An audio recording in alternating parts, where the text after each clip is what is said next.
Hit three বনাম retro box office কালেকশানে আজ অষ্টম দিন, আর সপ্তম দিন পর্যন্ত কত ইনকাম করলো তা আজ এই ভিডিওতে জানবো। দুটি ছবি অর্থাৎ তামিল ছবি রেট্রো এবং তেলেগু ছবি হিট থ্রি 1 মে 2025 তারিখে প্রেক্ষাগৃহে সংঘর্ষে লিপ্ত হয়, যা বক্স অফিস কালেকশানে এক রোমাঞ্চকর প্রতিযোগিতার জন্ম দেয়। সূর্য এবং নানি এই ছবির মধ্যে তীব্র প্রতিযোগিতা রয়েছে, তবে নানির হিট থ্রি আয়ের দিক থেকে জয়ী হয়েছে।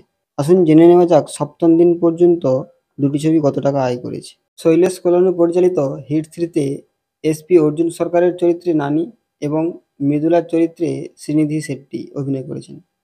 এই ক্রাইম থ্রিলার দর্শকদের কাছ থেকে অসাধারণ ভালোবাসা পাচ্ছে, যা সূর্যের রেট্রোকে ছাড়িয়ে গেছে।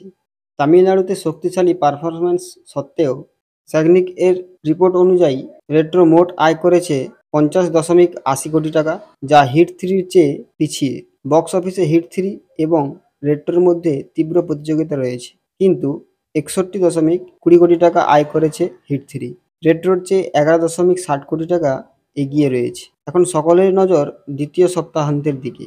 এখানে দুটি ছবি অভিনয়ই নির্ধারণ করবে দীর্ঘ দৌড়ে কে এগিয়ে থাকবে।